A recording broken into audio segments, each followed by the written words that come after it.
5 yillik tajribaga ega professional psixolog Kiarayni taklif qildik. Men chetda o'zimni yomon his qilyapman. Jinni bo'lib qolmadimmi? Bechoragina shu bechora g'aribgina endi ersiz ham qoldi, endi buni podдержка qilaylik. Isqirt. Erkak bo'lmay o'l.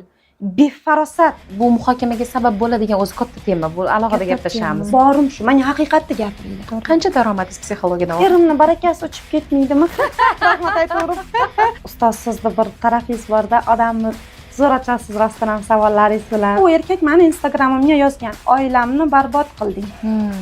Men aytdim, qanaqa oila? Ajrimdan ko'ra beva bo'lish sharafliroq. Aytishimga rahmat. Bo'ldimi, tugadimi kamera? Assalomu alaykum. Bizni sevimli YouTube oilamiz. Navbatdagi bizni podkast tahlilimizda mehmoni 5 yillik tajribaga ega professional psixolog Kiarayni taklif qildik. Assalomu alaykum. Rahmat taklif uchun. Sog' bo'ling. Siz bilan suhbatlashish mazza. Menimcha bugungi suhbatimizdan boshqalar ham mazza qilsa kerak. Aynan faoliyatga kirib kelishingiz, psixologiyaga kirib kelishingiz, mana shundagi kirib kelishingizga bo'lgan sabablar, yo'lingizni gapirib bersangiz qisqacha. Ustoz, sizda bir tarafingiz borda, odamni zo'r ochasiz rostdan ham savollaringiz bilan. Ana yuragidagi savolni topib oladilar-da, ustoz. Gapirgisi kelmagan odam gapirib ketadi. Yashab o'tilgan og'ir tajribalar olib kirgan. Nega degan savollar olib kirgan. Qisqa qilib aytsam agar, shunaqa bo'ladiki, holatim shunaqa ediki, moddiy narsadan ko'ra meni, hattoki kiyim, oddiygina kiyim ehtiyojidan ko'ra meni ichimda savollarim shunaqa bunt ko'targan ediki, faqat mana shu savollarni bostirish xohishi kuchayib ketganda. Men kiyim olmasdim, lekin to'xtovsiz psixolog, to'xtovsiz kurslar. Qachon odam shunaqa qilishi mumkin? Qachonki o'zi chidab bo'lmayapti hech nimaga. Hech narsa ko'ziga ko'rinmayapti, na uy-joy ko'rinyapti ko'ziga, na pul ko'rinyapti ko'ziga. Faqatgina o'sha ichidagi savollari bosilib ichki xotirjamlikka kelsa bo'ldi-da. Demak, halovatsizlik ko'p bo'lgan sizda kirib kelgunizgacha. Juda stress, depressiya juda ko'p bo'lgan. Hatto shunaqa 2021-yil ham xuddi shunaqa gapirganman-da. Birinchi borganimda psixologda, amaliy psixologlar Varvnada bo'lganman. So'raganman. Men aniqlab bering, men chetda o'zimni yomon his qilyapman. Jinni bo'lib qolmadimmi? Men savol shunaqa bo'lgan. Mutaxassisga berilgan savol, men jinnimanmi yoki normalni odammanmi? Men o'zimni normalnidek his qilmayapman chunki yashagim kelmayapti, yasholmayapman. Sal jinniroqmanmi yoki aniqlab bering, sizlar-ku-da psixologmisizlar? Sizlarmi tashxis qo'yasizlar? deb kirib kelgansiz. O'zingiz klassik psixolog bo'lgansiz o'sha paytda. Albatta. U payt men o'qituvchi edim. Oddiy o'qituvchi bo'lgansiz. Lekin baribir zamonaviy psixologiyani yo'nalishi boshqacha-ku klassik psixologiyadan. Ya'ni klassik psixologiya xuddiki bosh og'rig'iga trimol dorini yozib bergandek oddiygina nazariy ma'lumotlar bersa, bunda endi ruhiyat bilan chuqurroq, odam emotsiyalari bilan chuqurroq ishlash ketadi-da baribir. Men buni unaqa degan bo'lardim. Master bilan, ya'ni o'sha klassik psixolog bilan ishlaganimda ularni oldida o'sha 1 soatda menda juda katta o'tishlar bo'lardi. Qalbim ochilardi, yuragim ochilardi. Hamma savollarim hal bo'lganda, lekin ular menga shunaqa kitoblarni berdilar. Tafakkur, xotira haqida kitoblarni berdilar-da. Siz tasavvur qiling, siz o'lishni xohlab turibsiz, hali yechilmayapti. Siz u kitoblarga qaragingiz kelmaydi, u mavzularni o'qiy olmaysiz. Keyin baribir shuni o'rgandik, izlandik. Institutda o'qidim, 2-institutda psixologiyada darslarda. Bunaqa emas devorardim-da, har bitta ustoz bilan tortishardim. Sizlar menga aniq javob bermayapsizlar. Yo'q, unaqa emas. Holatimni-chi shunaqa darajada uyat degan stereotiplar orqada qolib ketuvdi-da men uchun. Borimni ko'rsatardim, aytardim. Eshitsalaringiz ham haqiqat shu. Eshitmalaringiz ham haqiqat shu. Men borimni gapiraman. Qo'pol gapirayotgandirman, lekin borim shu. Menga haqiqatni gapiringlar. Menga kitobinglardagi gapni gapirmanglar. O'sha institutdagi men shunaqa tashakkurlik bildiraman. Professor ustozlarimiz unda siz bizdan qidirmang, biz o'qituvchi biz pedagog, psixolog biz faqat nazariya, siz частный psixologlarga murojaat qiling. Universitetdagi psixologlar shunchalik darajada sizni holatingiz muhim emas, lekin amaliy qilinish kerak bo'lgan ishlar qilinsa bo'ldi. Ya'ni sizni holatingiz o'zgaradimi, o'zgarmaydimi farq qilmaydi ularga. Aynan. Shunaqa chiroyli mavzular bo'lgan, ko'nglim to'lmasdi-da darslarda. Chiqib tarsillab, hamisha o'zim dars etardim, yana aytardim-da. man bugun mavzuni o'tib beray, man o'tib beray, juda qiziq mavzu ekan. Hatto kursdoshlarim shunaqa o'rganib qolishgandida, bugun muhim dars o'tsam, men aytardim, o'zi yurikmadinglarmi mani ovozimni? Keyin chiq jonim, sen gapirish uchun tug'ilgansan. Chiq, sen o'sha paytdan gapirish uchun tug'ilgansan. O'sha paytdan qarang. Aynan. Haqiqatda ovozi bo'lib, juda ko'pchilikni yig'ilgan ovozi bo'libmi, gapirishda hayiqirib gapiradigan darajada aynan gapirish darajasigacha kelish uchun birinchi og'riq berilishi kerakda baribir. O'sha og'riqlaringiz, o'sha sizni o'tgan vaziyatlaringiz, yechilmagan savollaringiz sizni bugungi kundagi demak mutaxassis sifatida ko'p ayollarni o'zini qalbiga qaytishiga, o'zini topishiga, oilasi bilan, o'zi bilan garmoniyadagi munosabatni o'rnatishiga yordam beryapti. Menga rosa yoqqan anaqa videolaringiz bor, haligi pozitivniy tayyorlaydigan videolar, o'zingiz tayyorlaydigan videolaringiz yoqadi menga. Men professionalniy ekspertniy videolardan ham ko'ra, o'zingiz tayyorlagan videolar ko'rganda mazza qilaman. O'sha qisqa videoda ma'no mohiyatni ochib berasiz. Aynan. Menga rosa yoqadi shu.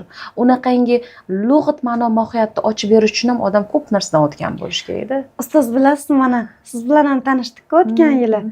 Bilasizmi, mani shunaqa orqangizdan qolmasdan yugurdim-ku. Помните, o'sha paytda bittagina so'z yetishmaydi. Aslida hamma odam juda dono, hamma narsani bilamiz.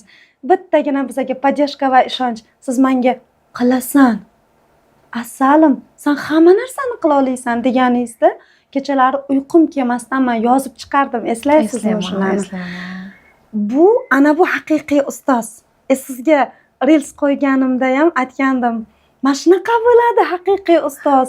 Haqiqiy ustoz endi mana bunaqa psixologiya nima tushunmaydi, asliyat ilmi nima tushunmaydi, sevgi nima tushunmaydi, o'z ustida ishlash nima, nazariy bilim, amaliy bilim, haqiqiy yasham nima tushunmaydigan, endi tapir harakat qilyapti, ochmoqchi, nimalardir o'rganmoqchida, siz uni kesib tursangiz, men bundoq qilibdi, siz aytgansiz. Ana oddiy gap borku, bosavering, zo'r ketyapsiz.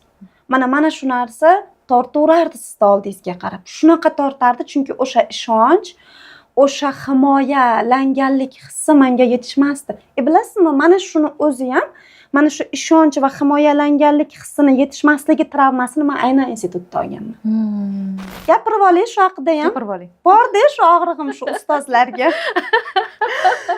Hamma aytadi bizani, hozir mana biz asliyat ilmida biza, asl bilimlar ilmi deydi yoki Merkaba ilmi deydi. Men buni ovozimni baralla gapirishdan qo'rqmayman men bu narsani. Chunki men bu yerda haqiqatni topdim-da, juda katta haqiqat. Hayotimdagi natijalarni o'zi bunga misolda. Menda bo'lmaganmi oldin xohish, magistraturada o'qish, doktorantura yoqlash, aspiranturada o'qish, kartalar bilan ishlardim. Metaforik kartalar bilan ishlab, ilmiy ish o'zbekcha varianti yo'q-ku uni. Yoki ko'rganmisiz shuni? Ammo shuni balki hali qilarman kelajakda. O'zbekcha variantini yaratmoqchi bo'lib rosa izlandim. Nechta ustozni orqasidan individual darslar olib yurgan joyimda bo'lgan orzularim. Kitoblar yozmoqchi bo'lganman, doktorlik qilmoqchi bo'lganman, o'sha ongimda shunaqa edi-da. Lekin bilasizmi, shunaqa vaziyat bo'ldiki, meni kuratorim bor edilar, Gulnor opa degan, men tashakkurlik hissidaman. Ular mendagi qiziqishni ko'rib, siz mana bu birinchi kurs, ikkinchi kurs talabalari bilan ishlang derdilar-da. Juda ko'p yetkazib berasiz, oson. Xo'p dedim, o'sha bolalar bilan ishladik-da. Ular talabalarni o'zi taklif qildiki, biz sizga pul to'laymiz. O'zligi menga pul to'lashib, biz darsdan keyin qolib ishlab o'tirgan jarayonimizda men aytiraman, kafedra mudirimiz kelganlarda, men shu 10 ta talabani oldida menga qaratib, shunaqangi yomon gaplarni gapirdilar. Men aytdim, yana ular adashmasam dotsent edilar o'sha paytda. Imamda qaradim-da. Dotsent odam shunaqa bo'lsa, hech qaysi madaniyatga to'g'ri keladi? Xo'p, men xato qilibman. Men o'zim talaba ekanman, xo'p, ikkinchi institut bo'lsa ham, meni olib chiqib xonada gaplashish mumkin-ku, shaxsiyatga tegiladigan gaplar 10 ta odamni oldida gapirilmaydi. Kamsitiladigan, shaxsiyatga tegadigan. Men aytdim, dotsentmi? Shumi dotsent? Shumi institut? Hali shunaqa men dotsent bo'lsam, shunaqa bo'lishim kerakmi men? manga prям alam bilan anavrot asani bo'y cho'zib gurkirab qanot yozib kelayotgan qushchangni yoningga olmaysanmi, uni ishlatmaysanmi, unga vazifa bermaysanmi, qo'llab quvvatlamaysanmi, bir og'iz gap so'ramaysanmi? Yo'q, kirgandan davleniya agressiyada o'shanda man yaxshigina so'ndim. Yaxshigina so'ndim. Yuragim shunaqa og'ridi, lekin o'shanda talabalar aytishdiki, shunaqa gapirishdim. Sizda haqqingiz yo'q bunaqa qilishga. Bular bizga shuncha narsa o'rgatyaptilar. Balonday qilyaptilar. Siz bularni xonangizga olib borib gapirishingiz kerak. Qaysi madaniyatga to'g'ri keladi? Sizni himoya qilib ketishdi. Aynan. Ularni eshitmayapti-da, ular kiyma. O'sha bitta muomala. Bo'ldi, auditoriyajon. Shunchalik ta'sir kuchiga ega. Aynan. O'sha paytda.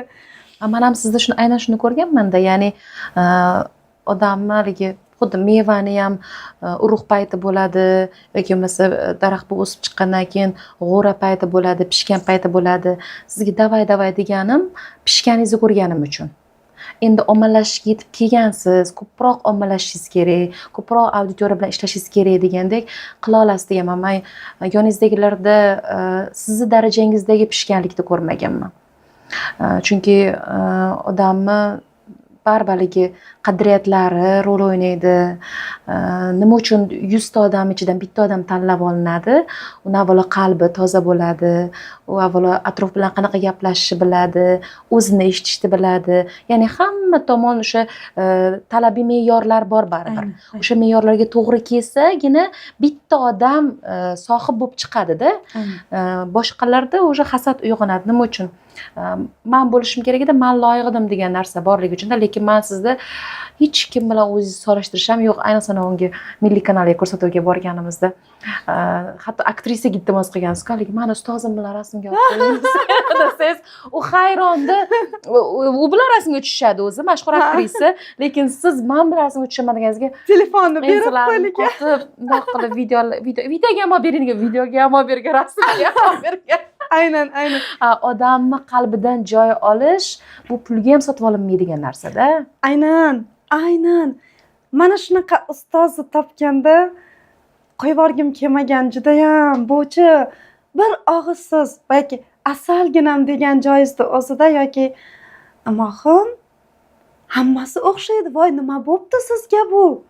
O'sha paytcha bo'ldi. Siz u odamniki sizda mana sevgi, shartsiz sevgi. Yana u paytda yuzingizda shunaqa gapirardingiz. Odamchi o'sha paytda sevgida erib ketadi. Qalbidagi og'riqlari yo'q. Ko'ziga boyagi eringiz bilan bo'lgan urush ham ko'rinmaydi. Men bu yerdagi hayotingizdagi muammolar ham ko'rinmaydi. Sevgini qudrati, shartsiz sevgini qudrati. Eng qiyin paytlarni hech kimni himoyasiz o'zingiz yashab o'tsangiz, bu men darsim bo'lgan albatta. Lekin o'sha ongimda meni miyamni portlatib yuboradigan stressli, og'ir vaziyatlar edi-da bu. Men buni bemalol ayta olaman. Turmush o'rtoq tomonidan sevilmaslik, istagan orzularingizda 0.1% amalga oshmasligi, kutgan narsangizda 0.01% umuman o'xshamasligi, qayta yiqilish, men o'ylayman, quduqni ichiga qayta tushib ketishga o'xshaydi-da. Va buni men o'zimcha aytganman. Do'zax dunyolarimni jannatga aylantirdim. Hech kim aslida do'zax bo'lmagan. Turmush o'rtog'im ham do'zax bo'lmagan, otam, onam ham do'zax bo'lmagan, lekin o'sha og'riq ongida men o'zimni xuddiki jarlikka o'tirgandek his qilardim, quduqni ichida. Bilasizmi, yaxshi ham bo'lgan. Ana shu yerda-ku men yaratuvchini his qildim. Mana shu yerda-ku men o'zimni kuchimni topdim. Mana shu yerda-ku men faqat Allohdan kutish kerak. Faqat yaratuvchiga ishonchda bo'lish kerak. Mana shu yerda-ku meni qanotlarim shunaqa kengayib ketdi. Shu darajada kengaydiki, og'riqda og'riq ko'ra olmaysiz. Alamda alam ko'ra olmaysiz. Nafratda nafrat ko'ra olmaysiz o'sha vaziyatda. His qilasiz. Faqat sevgi. Shuning uchun hozir aytaman. Keyaray deganda kiyaray sevgi deb aytinglar mani. Yoniga qo'shimcha qiladi. Aynan. Ustoz tanlashda nimaga ahamiyat bergansiz? Mana buni zamonaviy yo'nalishdagi psixologiyani tanlashda. Haqiqatga ahamiyat berganman. Ungacha ko'p ustozlarni baribir Juda tekshirib ko'p. ko'rgandirsiz. Juda ko'p. Juda ko'p amaliy ustozlarda ham, klassik ustozlarda ham institutda 3 yil 2-oliy ta'limda o'qiganimda rosa ko'p yurganman, aytyapman-ku. Nimaga bilasizmi? Uy ayolni qalbi. Amani uyimda shunaqangi muammolarim bor edi turmush o'rtog'im bilan. Farzandim bilan shunaqangi muomalalarim bor ediki, onaligimni his qilmaganmanmi? Rafiqaligimni his qilmaganmanmi? Uyim men uchun do'zax edi hattoki. Men faqat jamiyatda yuguraverardim. Shu uyimdan ko'ra ustozimning kabinetida o'tirishim kerak yoki borib institutda eshigini tagida sarg'ayib kutib. Nimaga? Chunki ulardagi suhbatdagi ma'naviy bo'shliq bor edi ongimda. Ruhiy yetishmovchiliklar bor edi va ular bilan suhbatda bu to'lardi. To'yinardingiz. To'yinardim. Ularga ham juda katta rahmatlarim. Men institutdagi hamma ustozlarni aynan yo'q, u yerda juda ko'p ustozlarim bo'lgan. Menga juda katta ma'naviy ozuqa bergan o'sha paytda. Ruhiy ozuqa, malham qo'yishgan. Xususiy psixologlarda o'qidim, juda ko'p. Bu asliyat ilmini tortgan tarafi u yerda haqiqat bor. U yerda yolg'on yo'q. Aynan mana shu meni tortdi. Mana shu joyiga bitta naqam bor edi. Bitta hikoyam bor edi. Bir odam dunyodan o'tibdi-da, narigi dunyoga borganda do'zaxga tushasan deyilibdi-da. Keyin yoniga u ixlos qilgan imom kelib qolibdi. Uni jannatga kirasan debdi. Keyin isyon ko'tarildi unda. Nimaga bu jannatga, men do'zaxga, bu odam orqasida 40 yil turibman, namoz o'qiganman desa, Xudo aytgan ekan, aql senga nimaga bergandim? Aynan degan gapni aytgan bo'lgan. Bu bittasi bo'lsa, men ko'rgan ruhiy uyg'otuvchi filmlar bor-da. Misol Doktor Strange degan kino bor. Aynan. U o'shani ustozi bor. Juda ixlos qiladi. Aynan uyg'onish ilmidagi ustozi bo'ladi-ku. O'sha lamalarning oldiga boradi. O'sha yerda ustozdan o'rganadi, ya'ni ko'zga ortdagi dunyoni ko'rishni o'rganadi. Va o'sha kinolar biz fantastik deb o'ylaganmiz, lekin asli haqiqatlar ochib bergan-ku. Bitta zo'r kadri bor, aynan o'sha filmni. Ya'ni ustozini chorniy magiyaga aloqador qismini bilib qoladi-da.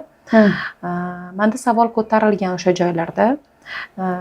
Ya'ni haqiqiy ustoz sizni o'zingizni yo'lingizni topib, o'zingiz yo'nalishingiz bo'yicha yangi yo'nalishingizni yaratib o'zingiz orqali va o'zingiz mantiqan fikrlab, to'g'ri-noto'g'rini o'zingizni qalbingizdan o'tkazgan holatda aniqlashni o'rgatadi. Aynan, aynan. Ko'p ustozlar bo'lsa, o'ziga tobe qilib, mute qilib, yillar davomida yonida sudrab yuraveradi. Misol uchun, men o'zim ham har bitta kelgan shogirdimni o'zi mustaqil bo'lishi tarafdoriman-da.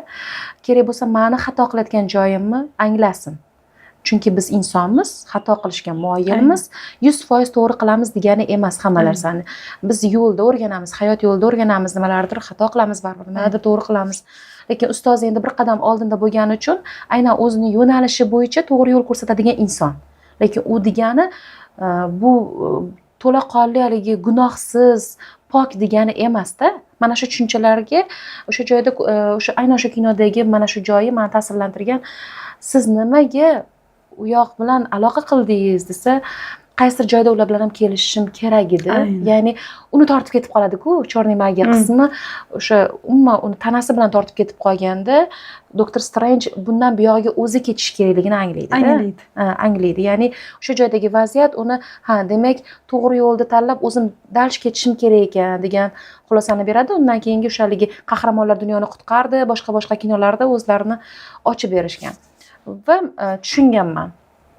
Men tan olgan san'at darg'asida bo'ladimi yoki bo'lmasa o'zini o'sha sohalar bo'yicha eng zo'r mutaxassis tan olgan ustoz darajasidagi insonlarni yo'nalishini ko'rganimda, hammasida xuddi shu narsa bor.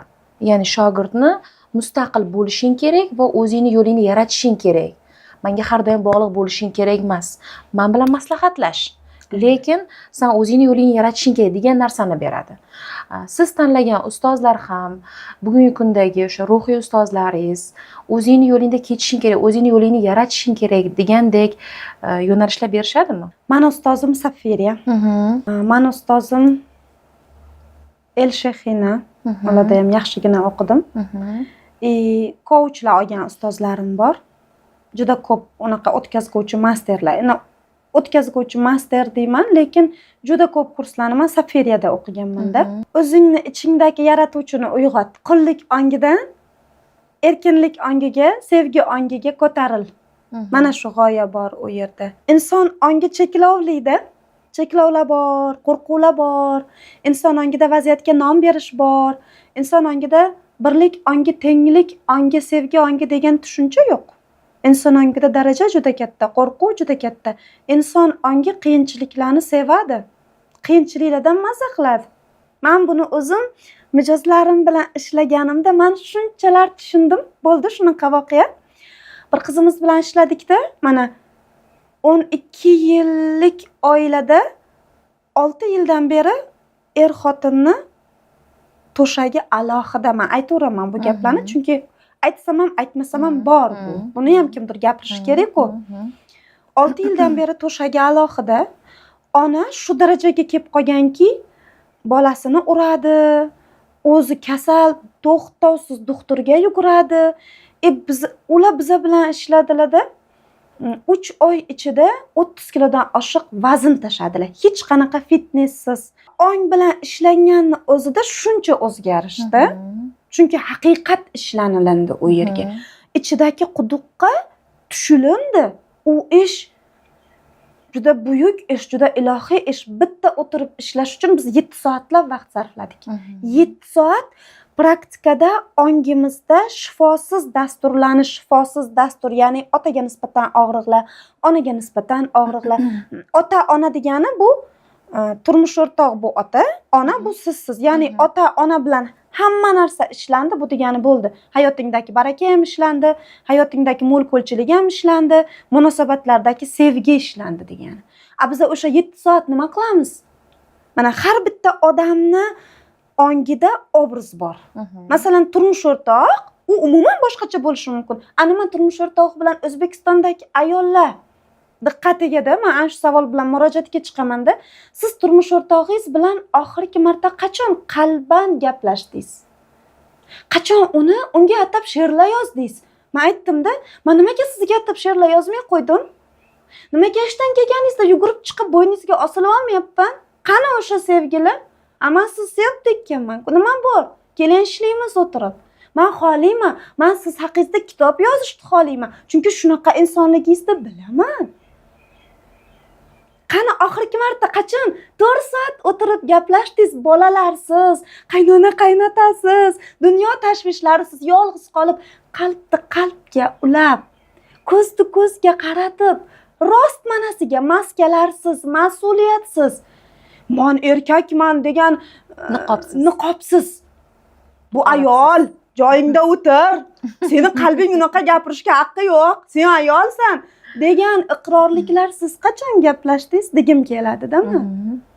Biz shunaqa jarayonlarni ishlaymiz mana shu 7 soat ichida. Mana shu turmush o'rtoq obrazi bilan ishlaymiz. Men bir marta so'radim, turmush o'rtog'ingizda nima yaxshi tomoni bor? Bitta ham tavba berisha olmadi-da. Nima xohlaysiz? O'lishini xohlayman. Chuqur sessiyalar paytida bu gapni men bitta ayoldan eshitmadim. Bu degani u ong ostida turmush o'rtog'ini o'ldirib bo'lgan. Mana nima uchun baraka yo'q oilada? Aynan. Energiya, qanaqa energiya beryapti? U o'sha energiyada ichidan o'zi bilan o'zi miyasida urush qilib ovqat tayyorlaydi va uni bolalariga yediradi, turmush o'rtog'iga yediradi. Qaysi energiyada yediriladi u ovqat? Ya'ni mana shu 7 soatlik individual chuqur ishlarda, o'ziga qaytaruvchi transformatsion darslarda biz ongdagi obrazlar bilan ishlaymiz. Toptiramiz turmush o'rtog'ini 99 ta tashakkurchilik bildiradigan vaziyatini toptirib, mana shunday ko'zgu qilib tutib beramiz. Diqqatini, ya'ni muammodan yaxshi tomonga o'tkazib berasiz. Aynan. chunki odam unutuvchan aynan yaxshilar bo'lgan bo'lsa ham Aynan. esdan chiqaradi. Mani bermoqchi bo'lgan savolim siz bitta gap qo'shimcha qilib ketay. Aha. Nega unutadi? Inson nega unutadi? Nega unutadi uni yaxshiliklarini? Haqiqatan 99 ta emas, 9 millionta turmush o'rtog'ining yaxshi tomoni bor. Nega unutadi? sevgi olmay qolgan. Chunki og'riq ongida yashayapti ayol. Chunki qalbi yopilib qolganda og'riqlarda qolib ketgan. Ko'rganmisiz shunaqa 60 yosh, 70 yoshli yoshi katta onaxon bilan otaxonni o'tirib rostmanasiga haqiqiy suhbatini eshitsangiz, siz mani ikkita bolam bilan palondek qiluvdingiz, balisadan olib chiqishga bormovdingiz. og'rida qolib ketgan. Nima uchun 60 yoshdagi ayol 65 yoshli erkakka 27 yoshida bo'lgan og'riqda hali ham gapiryapti? Chunki og'riqli dastur shifolanmadi, sevgiga aylanmadi, Eshitilinmagan. tashakkurlik hissiga kelinmadi aynan u vaziyat bo'yicha. Insonni o'zi bilan ishlashni hamma o'ylaydi, ha praktika qildim, ha. Yo'q. Bu 7 soat o'zingni ichingdagi quduqqa tushib ketib, miyangdagi obrazlar bilan kelishib olish va hammada yaratuvchini ko'rish, yaratuvchini sevgisini ko'rish. Men yaqinda bir diniy kitob o'qidim. Alloh sensan degan. Eshitib chiqdim audio kniga. U yerda aytilyapti, Alloh hamma narsada mujassam. Unda qani Allohni ko'ra olganingiz turmush o'rtog'ingizda yoki farzandingizda? Nima uchun o'zimiz bilib bilmay bolamizni urib yuboramiz? Biz xohlamaymiz-ku urishni. Baqirib so'kishni xohlamaymiz-ku. Nimaga qilamiz? Nima bor? Nima majburiyat kuchi borki, xohlamasak ham qilamiz. Xohlamasak ham shpaq. Ketdi nimaga? Nima bor?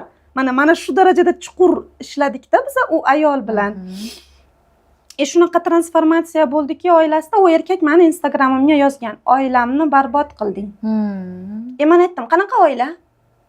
Qanaqa oila? Sizda mana bu qo'lingizdagi telefon, bu sizga qadrli. Agar telefoningiz qotsa, ishlamasa, yoki o'chib qolsa, yoki zaryad tashlab yuborsa, bu telefon kerak-ku, biz sirraz buni darrov ustaga olib boramiz. Xuddi shunday. To'g'rimi? Xuddi shunday. Bu ayol senga 6 yil yig'ladi. Nimaga u ayol eshitilmadi 6 yil? Bitta telefonchalik qadri yo'qmi u ayol? O'tiring, ishlaymiz. Hammasiga yechim bor. Endi uni o'sha o'zini qadrlashini avvalo oilada ko'rmagandan keyin ota-ona tarafidan ko'rilmaydi. Aynan. Bu norma deb biladi turmush o'rtog'ini qarshisida ham. Aynan. O'shaning uchun og'rida yashaveradi ayollarimiz. Va men sizdan so'ramoqchi bo'lganim, qanchalik tekshirgansiz bu bilimlar haqiqat bilan to'g'ri kelishini? Baribir siz o'zingizda tekshirib ko'rishingiz kerak. 100% tekshirganman. Birinchi o'zingizda tekshirgansiz. Mana boshim mag'rur ko'tarib aytaman. Tekshirganman, siz bunga guvohsiz. Mani ham guvoh qiladi. Guvohsiz. Siz ko'rmadingizmi? O'tgan yillari men qanaqa ahvollarga tushdim? Ko'rdim. Men ijod qila oldimmi o'shanda? Masterlik qila oldimmi? Ishlay oldimmi? Menda qancha loyihalarim bor edi-ku. Qancha ishim nega qila olmadim? Chunki yashab o'tayotdim o'sha transformatsiya jarayonlarida edim. Ana shu jarayonlar ham meni xohishim bilan edi. Chunki u xohish meni ong ostimda chuqur edi. Men yillar mobaynida aytardim, erimni shunaqa qiliqlari bor edi, men ko'nglim nozik, men korolyevaman, menga koroleva deb muomala qilish kerak. Ular shunaqa qo'pol gaplarni men hazm qila olmasdim. Har qanaqasiga ishlasam, qo'pol gap ketmadi-da oramizdan. Men shunaqa gapirardim, bu gapni bir marta aytmaganman, yana jahlda. Hissiyot bu energiya. Jahlmi, qayg'umi bo'ldi. Kosmosga ketdi sizda energiyasi. Men aytardim. Kerak bo'lsa, ular aytardilar-da. Men shunaqaman. Qon bilan kirgan, jon bilan chiqadi. Bor-ku erkaklarda shunaqa gap, to'g'rimi? Men aytardim, kerak bo'lsa qoningizni tozalayman. DNKingiz bilan shunaqa o'zgartiramanki, men bunaqa muomalaga loyiq emasman. Men bu muomalaga loyiq bo'lmasligi uchun men mehnat qilyapman. Ko'rmayapsizmi nima mehnatlar qilayotgan? Men 8 soat uydan chiqmayapman. Meni yoshligim ketyapti, go'zalligim ketyapti. Nima ichki dunyolarimdaman? Nima buni ishlayapman? Ayting, nima qilay? Yana nima qilay? Siz ko'rsating, siz-ku meni erkagim. Erkak siz-ku pir, siz-ku odomato, siz-ku. Men mana shu joyda yo'l yo'riq ko'ra olmayapman. Mana bu 10 ta metodni ishlatib ko'rdim, sizda ishlamayapti. Yana men sizdan shu gapni eshityapman. Shunaqa gapirardim, kerak bo'lsa geningni tozalayman, qoningni tozalayman. Aynan. Kasal qildim. Balisaga yotqizdim. 1,5 oy isham ketdi. Ishdan ham ujvalniye dedik o'sha onda, chunki 3 oy shunaqa bir og'irroq jarayonlardan o'tdik, biz rozi bo'ldik pulsiz qolib ketishga. Juda oliy bir martabali o'qishda izlanardilar ular. O'sha o'qishlari hamma narsaga rozi bo'ldik. Hamma narsaga, xayrlashishga ham rozi bo'ldik. Shu darajada yashab o'tdik. Bu nima bu? Ana shu meni darslarimni meni hayotimda ishlagani va bu transformatsiya va buni men Fotiha, endi men unda u payt bilim yo'q edi-da bunaqa. Men bu payt bu asl bilimlarni bilmasdim. 70 marta Fotiha surasini o'qib, ketidan 40 martalab Yosin suralarini necha marta mana guvohda soatlab turmasdim joy namozi ustidan o'sha paytlari. Faqat so'rardim. Nimadir qiyin, nimaga men juda qattiq buni o'limini xohlayman turmush o'rtog'imni. Agar o'zim bilan rost bo'lsam, chunki ular o'lsa, men bechoracha bo'lib ketaman-da. Mazada menga ozod bo'lasiz. Otam ham noto'g'ri gapirmaydilar, ukamlar ham noto'g'ri gapirmaydi. Yo, bizning mentalitetda keyin singdirilgani bo'yicha ajrimdan ko'ra beva bo'lish sharafliroq. Aynan. Hech kim cheklov qo'ymaydi. Yomon bo'lmaysiz, yomon qiz bo'lmaysiz. Erkinlikdasan xohlasang. Bechoragina shu bechora g'aribgina endi ersiz ham qoldi, endi buni podдержка qilaylik deyshadi. Silovchilar ko'payadi boshingizdan ko'ra. Aynan shunday. O'shaning uchun ham ongsiz ravishda ayollar erini o'limini xohlaydi, yechimdan ko'ra. Endi u o'limini xohlash jarayonigacha u ota-onasidagiga murosasizlikni ko'rgan bo'ladi avvalo. Bu degani sen o'zingni erkak qismingni o'ldiryapsan degani. Aynan. Deganani emas, o'zingni bir qismingni o'ldiryapsan degani. Jonim, mana sizga, mana shu ayollarimizda bu ilm yo'q-ku. Ammo bu ilmlarni ongostimni tubiga tushaman degunimcha, men uydan chiqmadim. Ishonasizmi? Hozir gapirsam og'riq ko'tarilyapti.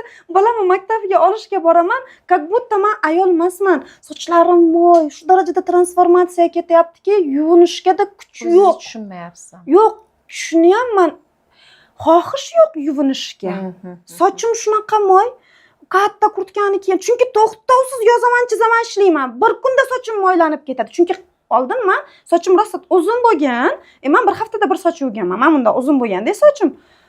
Shunaqa transformatsiya paytida bir kunda уже siz tanib bo'lmaydigan holatga kelasiz. Ana kinolarda ham ko'rsatib berishgan-ku, bir kunda sochlari oqarib ketgan. O'z ustida chuqur ish degani ana shu. O'sha holatda men bolamni maktabdan olishga boraman-da. Shunday kepkani bostirib olib, shunda sochim bilinmasin yo'qligi. Men mana shu narsalarni yashab o'tib, shuncha o'qib, bitta kursimni ustida bitta kurs, bitta praktika meni ichimda 5 ta bosqichdan o'tadi. Qay darajada sifatli ishlanadi endi u his qiling meni hozir. Ko'proq emotsional holatga qaratilgan ekanda, ongni holati va emotsional holatni yechishga kursiz dasturi. Unaqa desam, men kurslarimni kuchini qirqib qo'ygan bo'laman, cheklab qo'ygan bo'laman. Meni kerak bo'lsa DNK'mdagi og'riqlarni shifolaydigan ilmlar bular. Men buni o'zimni hayotimda, men otamda, men onamda ko'ryapman. Meni otamda hozir shuncha o'zgarish, meni onam, meni singillarim hozir o'z ustida ishlashga o'tib ketgan. Bizda o'sha g'iybat yo'q. Biz faqat rivoj haqida gaplashamiz. Rostdan ham shunaqa. Zo'r. Oilani o'stiryapsiz. Aynan. Men aytyapman, bu meni DNK'mda, o'zingiz bilasiz, men mashina ostida ishlasam, otam mashina oladi. Endi men ishda ishlasam, singlimlar oladi. Bu yerda juda katta ilmlar. Nega ishlayman, bulardan natija bo'ladi deb. Bu yerda juda katta ilmlar borda, u ilmlarni tushunish, anglash, his qilish, uni hayotida qo'llab ko'rish uchun siz mana shu darajada Einstein haqida eshitgandimda, Einstein sochini kalga oldirib tashab, o'zini tajribalarini ustida ishlagan ekan. Uydan chiqmaslik uchun kalga oldirib tashagan ekanda sochini. O'zini cheklash uchun. Aynan. Men xuddi shularni yashab o'tdim. Uy qamog'iga ichimdagi quduqqa tushib faqat yaratuvchi bilan gaplashdim. Ya'ni erkak o'shanda sizni urushsa ham, qaraysiz-da yaratuvchiga, demak urushadigan nimadir qildim. Ko'rsatib bergan meni Xudoyim. Sen-ku hozir erim orqali menga gapiryapsan. Lekin norma hayotda, mana siz ruhiyatda o'sib ketgansiz, ruhiy ilmlarda. Aynan. Norma hayotda bu jinniroqmi deb qarash borda, lekin asl ochilish o'sha jinnilik qismida ekanligini bilishmaydi, qochishadi, qo'rqishadi. Jinniroqmi deyish. Chetdan qaragan inson, ana inson ongi. Inson ongi vaziyatni bilmasdan turib 10 sekund ko'radida bo'ldi, xulosa qiladi. Jinni deb obraz mana inson ongi. Inson ongini men nogironlik ongi deyman. Cheklov ongi deyman, qo'rquv ongi deyman, qiyinchilik ongi deyman. Inson ongi men uchun shunaqa qiyshaytirib ko'rsatiladi vaziyat. shu haqida ham bitta qisqagina tajribam bor, xolismi aytaman shu haqida. Yo'ldan o'tib ketyapman, kafening oldida bir erkak o'tiribdi-da. U erkak pivo ichib o'tiribdi-da. Shunaqa noqulay o'tirgandan orqa tarafi ko'rinib o'tiribdi-da. Men shunga qarandim. Isqirt, erkak bo'lmay o'l. Befarosat. Bich, alkash. Sraz to'xtadim. To'xta, master. Psixolog nima bo'lyapti seni ongingda? Bordim, izimdan qaytib, men vaziyatni o'rganmoqchiman. Ammo 10 sekund ko'ryapman-da, o'zimning ongimda u inson kim? U erkak, u odam-atu, u yagona yaratuvchini yaratig'i. Ammo unga hozir qancha haqorat qilib tashladim? Miyamda qanaqa silkib tashladim men uni? Sirazi ana psixolog kerak yoqildi.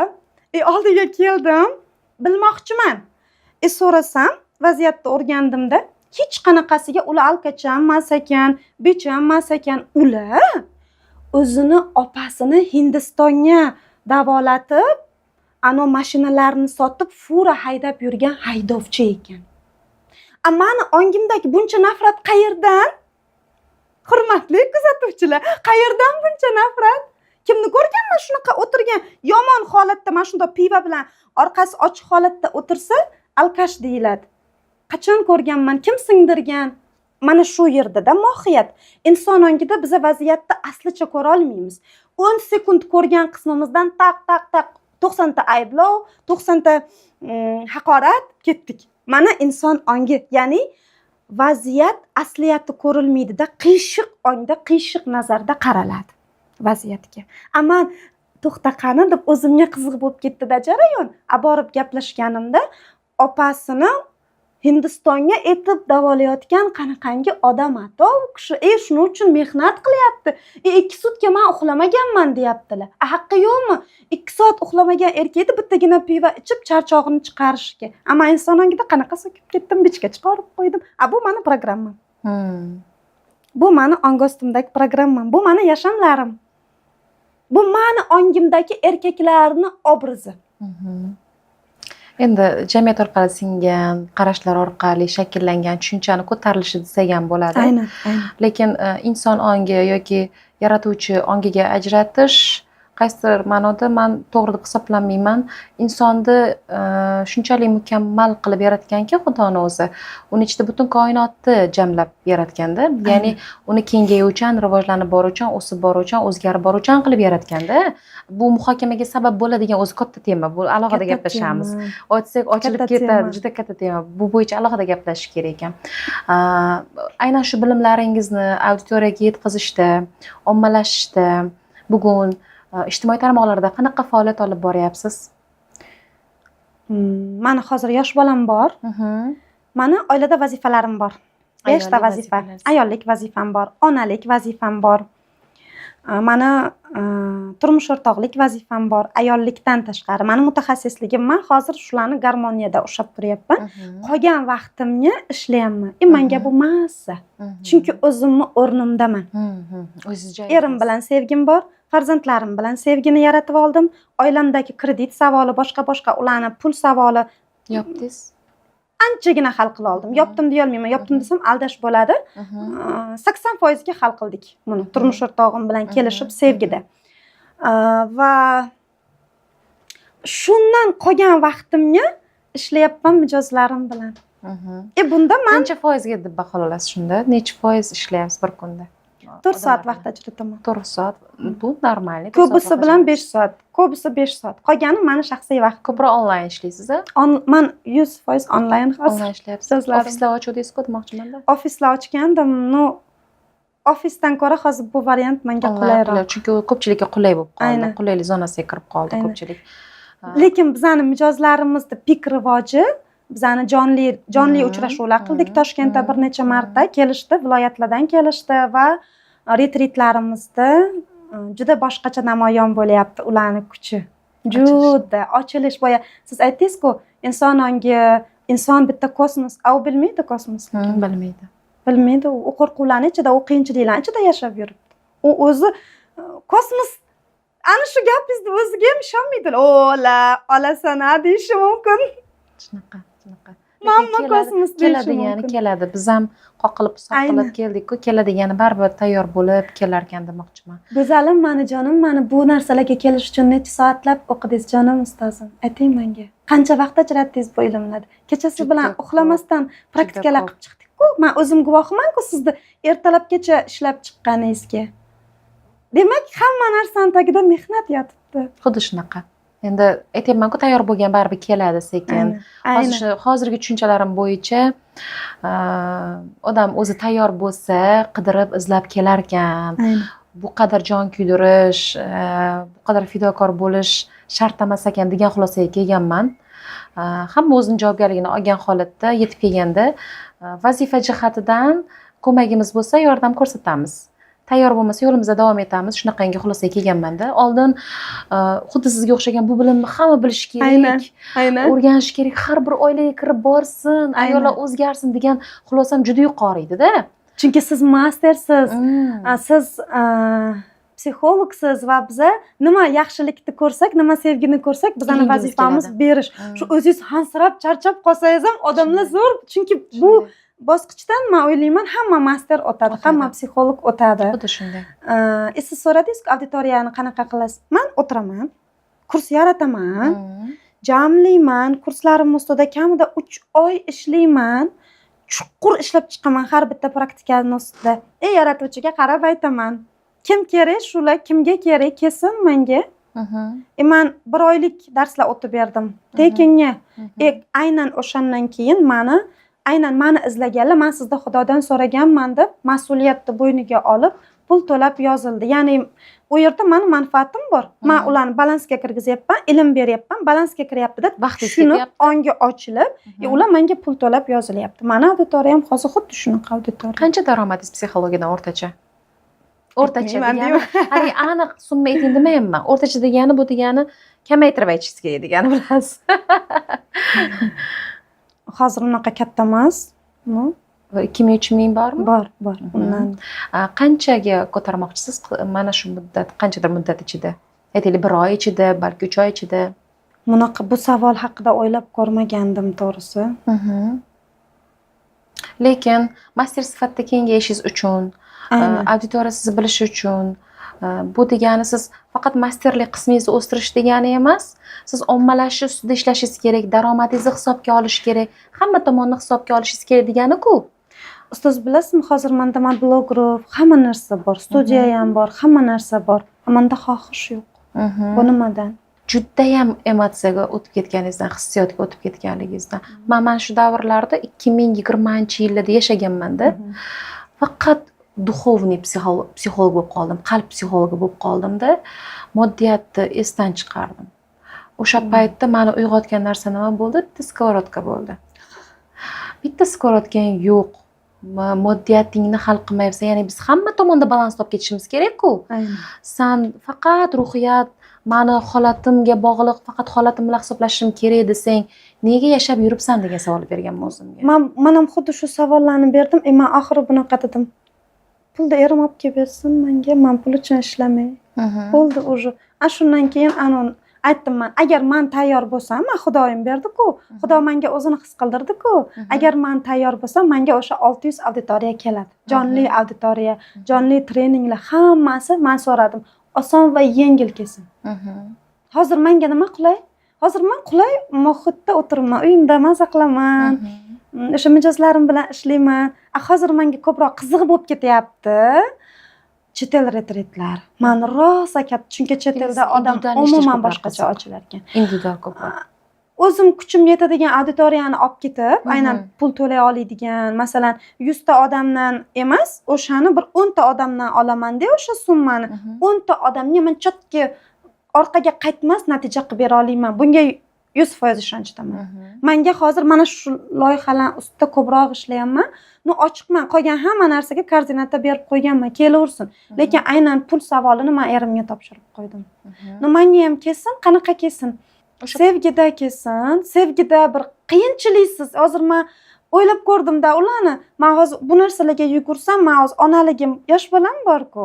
Onaligim qolib ketadi, o'g'lim oldida ko'p bo'la olmayman. Turmush o'rtog'imga ko'p vaqt ajrata olmayman. Buni biz ular bilan gaplashib oldik. keyin ular aytdilar bo'ldi tamom ish uchun anaqa ishonchim kuchli bo'lgani uchun manda ham shunaqa ko'p tipirchilash bor edi hozir yo'q unaqa tipirchilash yo'q bu tipirchilash ma'nosida emas ya'ni daromadingizni o'sish qismi sizni testosteron gormoningiz oshishiga boshqaga emas baribir как bu sizni biznesingiz bu hatto Hadicha onamizni ham o'zlarini bizneslari bo'lganda misol uchun u narsalar javobgarlikdan kelib chiqqan holatda sizga berilgan mas'uliyat bor Xudo tomonidan berilgan o'shandan kelib chiqqan holatda buni hisobini olish ma'nosida aytyapman siz oila boquvchisi sifatida o'zingizni ehtiyojlaringizni o'zingiz qondiradigan sifatida emas mayli eringiz qilaversin o'zini imkoniyati darajasida lekin siz faoliyatingizni kengaytirishingiz kerak-ku faoliyatingizni kengaytirmasangiz ham уже javobgarlik olib bo'ldingiz bilim oldingiz degani avtomatik javobgarlik yuklandi degani birinchi marta man gapingizda bo'ldim ustoz birinchi marta qo'limda katta summalar aylantirdimda shu aynan psixologik faoliyatimda bu mani tajribamda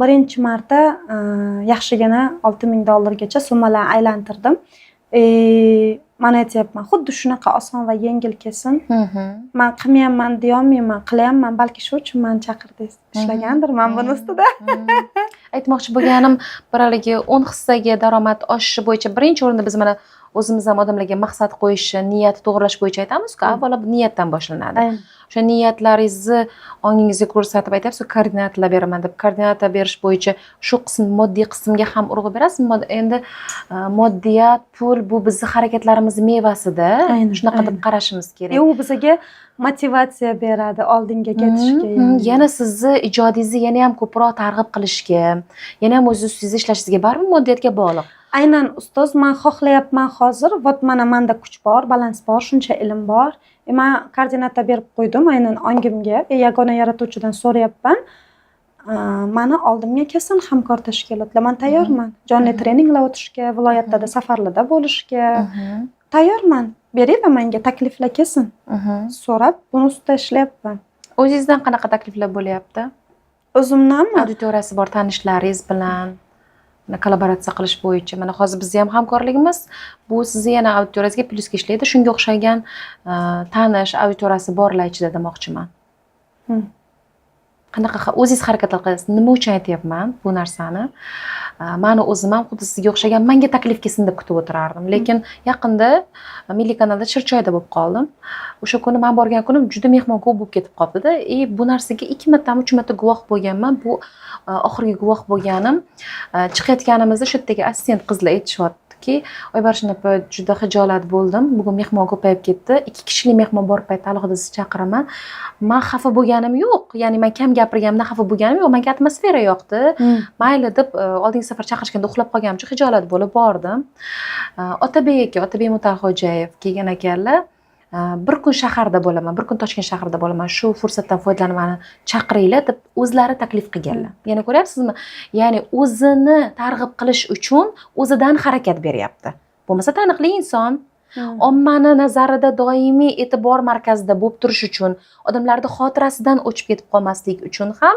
ularda doimiy harakat borligini tushundim keyin aytdim mani shuncha imkoniyatlarim va aktivlarim bor shuncha taniqli insonlardan hamkorlarim bor lekin man o'zim taklif bilan chiqishga qaysi joyda g'ururim yo'l qo'ymas ekan buni faoliyatni kengaytirishda g'ururni chekiga olib tashlab turib aksincha o'zim taklif bilan chiqishim kerak ekan degan xulosani Otabekdan oldimda man shu ko'rsatuvda menga bir dars bo'ldi demoqchiman xuddi o'shandek xuddi sizdek fikrlardim menga tashqaridan imkoniyat kelsin mani so'rashsin man xohlayapmanmi xohlaganimni o'zlariga yetib boradi teleportatsiya bo'lib yetib boradi o'zlari aloqaga chiqardirdim shunaqa bo'ladi lekin o'zimiz tomonidan ham harakat kerak ekan biza ommalashish loyihani ishlab chiqqanmiz hozir tayyormisiz degan loyiha shuni televideniyega aytib qo'ydik lekin hali chaqirishmadi keyin bir ikkita blogerlar bor biza bilan ishlashmoqchi bo'lgan podkastlar qilmoqchi bo'lgan hozircha shu boshqa hech bu narsaga ahamiyat qaratmadim chunki bilimlaringiz bebaho bilimlaringizdan ham ko'ra yashamlaringiz yashab o'tgan yo'lingiz man sizni qalbingizni bilaman sizga o'xshagan haqiqat tilida borini bordek qilib chiqarib beradigan masterlar juda kam muhim o'sha paytda ham shuni ko'rganman uyg'oq ruhni uyg'oq qalbni ko'rganim uchun gazini bosishingiz kerak, ommalashtirishingiz kerak deb aytganim shunga, bugungi kunda haqiqiy mutaxassisga ehtiyoji juda ham katta auditoriyani. O'sha xom gaplardan ko'ra pishgan, odamlarga natija beradigan, hayotini o'zgartiradigan bilimlarni targ'ibotini qilmasak, kechagina ko'rib qoldim, bitta issiq sovuvchi xotin Facebookda mana kimni o'ldirmoqchi bo'lsangiz deyapti, kimni boshqa qilmoqchi bo'lsangiz, mana bunaqa qiling, bunaqa qiling deb, hatto u shaxsiy brend yurgizyapti. Agar biz yaxshilikni targ'ibotini qilmasak, to'g'ri mutaxassisni targ'ibotini qilib yetkazib bermasak, omma nima? Agar reklamani bir oy eshak go'shtini reklama qiling, bir oydan keyin odamlar avtomatik eshak go'shtini yeyishni boshlaydi. Targ'ibotga qarab. Aynan. O'shanga aytyapmanki, biz yaxshilik targ'ib qiluvchilar, to'g'ri yo'lda ko'rsatuvchilar orqada ketyapmiz targ'ib qilish bo'yicha. Siz aytgandek, holatim to'g'ri kelmayapti deb o'tirsangiz, Ana shu uchun ustozsiz-da. Ana shu uchun ustoz deb tanagan bo'lsa, juda oqsayotgan qismimizni shundoq ko'rib, deysiz-da. Ana buni ishlash kerak-da. Shu o'rinda juda chiroyli gap gapirdingiz-da. Bilasizmi, bir qiziq voqea bo'ldi-da. Aynan shu ayollarga tegishli voqea, juda qiziq voqea. Mani psixologligimni biladigan bir tanishim bo'lardi. Sirrochni yig'lab meni chaqirdi. Bordik uyiga. Ana kichkina beshikda yotgan bolasi ham ko'ziga ko'rinmayapti, urib yuboryapti bolasini. Shu darajaga kelib qolganlarda. Shunaqa qo'rqib gapiryapti-da. Bilasizmi nima bo'libdi? Psixolog nomi ostida ularni aldagan ayoldi. Buni aytish qanchalik to'g'ri bilmadim, balki kesib tashlarsizlar. Yo'q, to'g'ri. Psixolog deb turib aldaganda u ayoldan foydalangan. Unga eri 24 soat ishda ekan, erlari как раз organda ishlaydi, oilaga vaqt deyarli ajratmaydi. Bu haqiqat. Va bu ayol o'sha sevgi istab, mehr istab, psixologman degan bolaga har xil rasmlar jo'natgan. Har xil rasmlar, o'zingizlar tushunaveringlar qanaqa rasm ekanligini. Erim bilib qolmasin, menga pul so'rayapti, kim pul to'lab qilgan? Yana psixologman degan. Erim bilib qoladi, iltimos yordam ber. Shu darajada gapiryaptiki, meni oldimga tiz cho'kib, qo'rquvni qarang, qo'rquv insonni qanaqa boshqaradi. Xohlasangiz men tiz cho'kaman, nima desangiz qilaman. Shunaqa jazavadaki, beshikdagi bolasini siltab urib yuboryapti-da. Qo'lidan u beshikdagi bola 3 oy emas. Men hammasi hal bo'ladi. Hammasi zo'r. Nima qilasiz? Tashlab keta olmaysiz. Mana bizga o'zidan o'zi qidirib keladi-da shunaqa vaziyatlar. Ishladik. Men telefon qildim, aytdim, hokimiyatda ishlaganim zo'r. Joy-joyiga yozaman deb shunaqa xatlarni. Account delete account bo'lib ketdi. Mana 1 soat ichida shuni ustida ishladik, delete account. Men aytdim, "Men shunaqa tanishlarim bor, biz sizni nimangiz, nomerlaringizni hammasini milliydan ko'rsatamiz. Nega qalloblik qilyapsiz? Menga psixologman degan joyi tegdi. Psixologman deb turib, aldab-suldab ayolni ko'ngliga kirganda, unaqa rasmlarni olib, rasmlaringni tarqataman deb pul talab qilyapti. Talonchilikmi bu? Xo'p, bosti bo'ldi. Qo'rquv oldida meni uyimga 10 marta voy hammasi normal, erimga aytib qo'ymang. U vaziyat yopildi. Endi qo'rquv erimga aytib qo'ymang. Ammo seni ering tanimasam nima ishim bor seni ering bilan? Bu vaziyat o'tdi. Kundan kun yana chiqdi-da, men sizni darsingizda o'qimoqchiman. Men aytdim, o'qing, vat mana shuncha pul bo'ladi. Javobni qaranglar sizlar. Javob mana bunaqa bo'ldi. Agar men erimni menga ro'zg'orga deb atagan pulidan o'sha payt 500 mingga ishlardim-da, men yig'ib 500 ming qilib olib kelsam, uyimdagi barakani o'chirmagan bo'lamanmi? Erimni barakasi o'chib ketmaydimi? Asan men aytdim, "Asan unaqa rasmlar tashlayotganingda eringni barakasi haqida o'yladingmi? Kechasi bilan gaplashib, audiolar yozila olingan payt qani nega o'ylamading barakani? Nega ilmga kelganda o'z ustida ishlash, chunki bu mehnatda. Chunki bu mas'uliyatda. Nega baraka kelyapti bu yerda?" Men aytdim, "Men seni o'zingning jarayonlaringga topshiraman va men seni jarayonlaringga hurmatdaman. Iltimos meni bezovta qilmang boshqa." Ana shu bitta ilmsizlikni misoli emasmi? Ilmsizlikni misoli. Aynan shunaqalarga, mana misol aytyapsiz-ku, xuddi shunaqangi murojaatli yoki mehnatingiz singandan keyin ilmni to'lovini qilishi kelganda o'ylanganlarga men aytganman, faqat udar beruvchi og'rig'iga, shu og'rig'iga uradigan kontent ko'proq tayyorlash kerak ekan degan xulosaga kelganman. Nega? Misrga borganimizda biz qaytishimizda bitta klient chiqyapti. bugun ko'rishmasam bo'lmaydi siz bilan deb chiqyaptida. Man endi kelyapman sayohatdan, dam olishim kerak desam, yo'q ko'rishmasam bo'lmaydi deb kelib konsultatsiyaga shuni to'lov qilyapti. To'lig'icha hech qanaqa so'roq savolsiz o'zida aybdorlik hissi ko'tarilib ketgan. Aynan qizlik davridagi o'sha mani kontentim tekkan joyi qanaqa bo'lgan. Ba'zi bir ayollarni ko'pgina erkaklar bilan o'tadigan sinovi bor degan joyim uni teshib yuborgan. O'sha uni to'lov qilishgacha olib kelgan. Shunda tushunganmanki, xulosa qilganmanki, biz bu yoqda rostdan ham ezgulik taratuvchisimiz, odamlarga ko'proq yaxshilik ilinamiz, lekin odamlarda ongi har xil mohim. Odamlarga yetib borishi uchun sizda og'rig'iga kirib uni yaralab yuboradigan, uni o'tirg'izmasdan oldingizga olib kelib qo'yadigan sizning gaplaringiz borda. Mana shunday kontentlarni tayyorlab odamlarga yetkazing. Odamlar sizni kontentlaringiz orqali, shu video reelslaringiz orqali, YouTube'dagi darsliklaringiz orqali ko'rishsin va xato ketayotgan joyini anglasinda, hech bir muhokamasiz o'sha aytayotganingizdek barakasi uchmaydimi deydigan savoli ko'tarilishiga hojat qolmasin.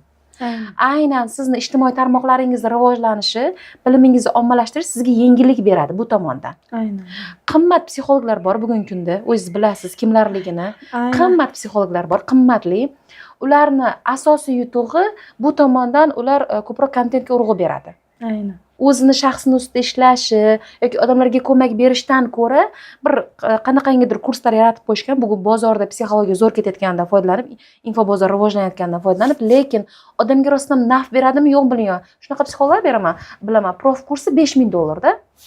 $10,000gacha oladiganlari bor. Nimadan kelib chiqib? Kontentni ustida zo'r ishlaganidan kelib chiqib. Shuning uchun aytmoqchi bo'ldimki, komandangiz, aytyapsiz, komandam shakllangan, xohlamayapman. Yo'q, sizni o'sha xohlamayotgan qismingiz ana o'sha joydagi shuncha mehnat qilib turib, to'lovi kelganda o'ylangan joyda kasbingizga bo'lgan muhabbat tushiradi. Bular hali tushunib kelishi bor ekan, anaqa yetib kelishi bor ekan, o'zim bilan ishlay qolmoqim deb yana javobgarlikdan qochasiz siz o'zingizdan. O'shanaqa ko'tarilmasligi uchun kontentlar bilan ko'proq ishlang degan tavsiyani bergan bo'lardim.